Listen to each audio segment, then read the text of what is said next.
organic, unpredictable, unknown, lovely, beautiful, a sense of fulfillment. This is part of the pleasures of life and not the chores of life.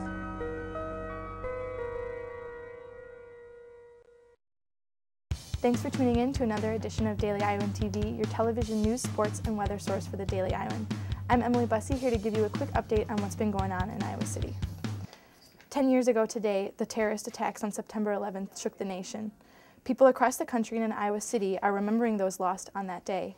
And Daily Iowan TV took a look back for this story in remembrance of 9/11.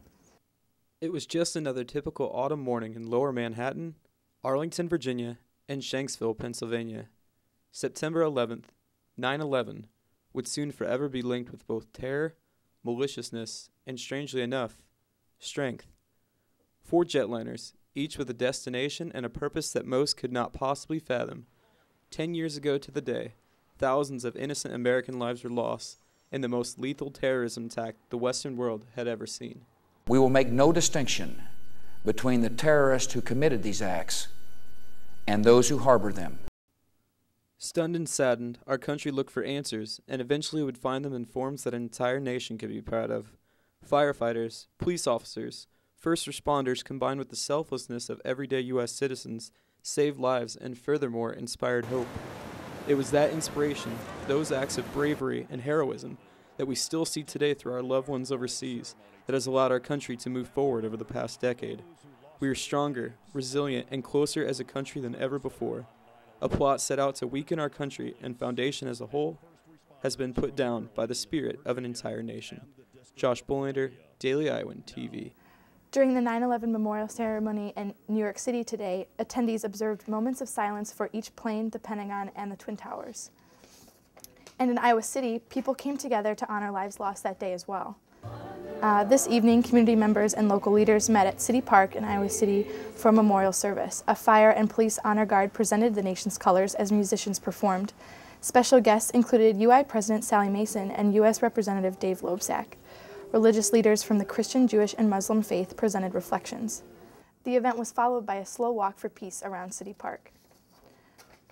The National Campus Climate Index recently gave the UI 4.5 out of 5 stars for being a gay-friendly campus.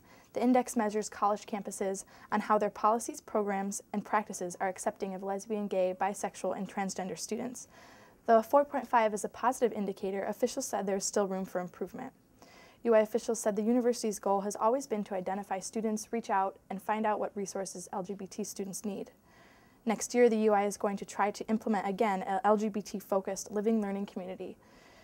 The community would provide LGBT and LGBT-friendly students with a network of acceptance, officials said. On September 18th, the UI is holding a trans workshop where speakers will come in to discuss transgender students' needs and issues. Read the Daily Iowan tomorrow to find out more about the story. And Iowa City School District residents are questioning what they say is a delayed response to several errors found in a recent audit. The audit, released 3 weeks ago, lists a host of policy and accounting errors, some dating back 7 years. While some of the problem areas have been fixed, others remain untouched. The errors range from bank transfer functions to student activity funds.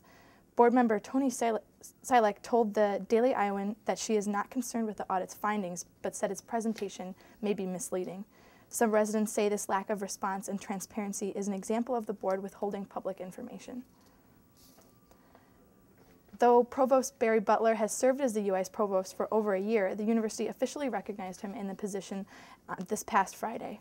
Officials held the reception in the Levitt Center's rotunda, and President Sally Mason delivered opening remarks. Butler, the former dean of the College of Engineering, served as interim provost after Wallace Lowe's departure last fall.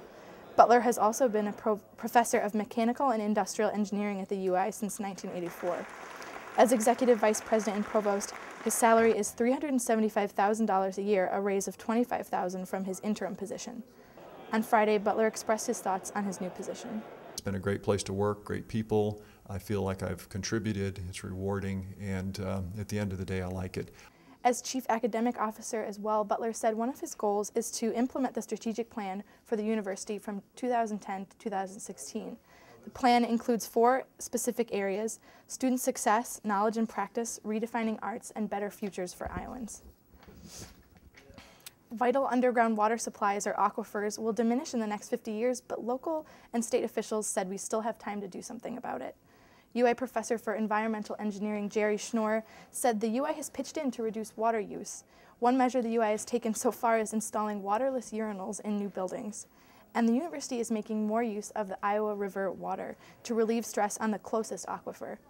Water from the Iowa River needs to go through extensive treatment before it is usable, but officials said using the river water is an ambitious way for the UI to help save local water supplies. Read tomorrow's Daily Iowan for more on this story. And now for all the news going on in Hawkeye sports, we go to Daily Iowan TV sports reporter Tyler Culver and the Sports Corner. Thanks, Emily. It was an in-state showdown Saturday afternoon in Ames, and although it did not turn out the Hawks' way, it was still an instant classic. Daily Iowan TV sports director Jake Abrams was there to bring us all the action. The Hawkeyes and Cyclones meeting again on Saturday from Jack Trice Stadium. This year they're playing for this. Before the game, head coach Paul Rhodes and Kirk Ferentz chatting prior to the game.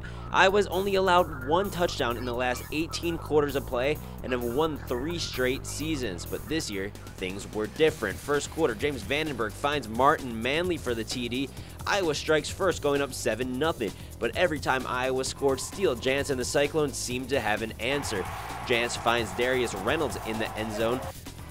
Late in the fourth quarter, Vandenberg will complete to Keenan Davis for the TD to go up 24-17, but the Hawks let State get right back in it and force OT. Iowa received the ball first. Marcus Coker runs it in. He ran for 146 yards on the day. Iowa State would tie it in the first, and we go to double overtime.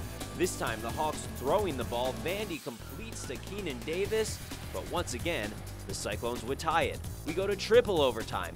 The Hawks can't get it in the end zone this time, but Michael Meyer would kick a field goal, but it wouldn't be enough as the Cyclones run it in the end zone to win it at home for the first time since 2007. First of all, just congratulate Iowa State. They played a heck of a football game today, and clearly deserved to win this football game. They did a great job, and so we're disappointed. We'll feel bad today, and we'll go back to work tomorrow. It's about as simple as that. And I think, right now we got a lot of work to do. That became pretty evident today. So we'll turn our sights to that tomorrow and go back to work. If you've been watching Iowa games the past few years, this game looked pretty familiar. However, usually the Hawkeyes come out on top, but this one was just an in-state heartbreak. From Jack Trice Stadium in Ames, Iowa, Jake Abrams, Daily Iowan TV. Thanks, Jake. Prior to the game, the Hawks received word that former safety Brett Greenwood had collapsed after a workout on Friday. Brett Greenwood was airlifted to the University of Iowa Hospital and Clinics, where he is in an induced coma in intensive care. The Iowa women's soccer team is now off to their best start in school history with a 7-0 record after defeating Iowa State 4-1 on Friday and taking on South Dakota on Sunday. Iowa beat down South Dakota 5-0. The Hawkeyes got lucky with South Dakota committing an own goal in the 15th minute. Iowa's second goal came from junior Dana Dalrymple in the 29th minute from the 20-yard line as the Hawkeyes kept their foot on the pedal offensively. Iowa started the second half strong with freshman Chloe Lacasse scoring the third goal from 15 yards away. Sophomore Ashley Cottrell scored the fourth goal in the 85th minute when she found an open shot from the right side of the field. The final goal for the Hawkeyes came from junior Allie Adam after sophomore Jess Yagla's shot was blocked, but Adams was there to rebound the ball and scored the fifth and final goal of the game. Even though the team is 7-0, afterwards coach Ron Rainey said he still believes that there's room for improvement. We have to keep working on playing real simple in the back and not giving up balls in our defensive half of the field. And we have to work on being pretty dynamic in the attacking third, running off the ball. The Iowa women's soccer team returns to action Wednesday against UNI at 7 o'clock. This has been your Hawkeye Sports Update. Back to you, Emily. And only with Daily Iowan TV can you get a sneak peek of tomorrow's pages of the Daily Iowan. Read about the 125th anniversary of one UI sorority, and read the sports staff's reaction to this weekend's loss to Iowa State. And here's a quick look at Monday's weather forecast. We'll see a breezy day tomorrow with a high of 88. Monday night will cool down with a low of 58 degrees. Looking ahead to the week, we're looking at a week of cooler weather. While Tuesday will stay at a sunny 73 degrees, temperatures will dip as low as 63 degrees during the day Thursday and 39 Thursday night. That's another edition of Daily Iowan TV. Tune in tomorrow at the same time or check us out online at dailyiowan.com. I'm Emily Bussey. Thanks for tuning in.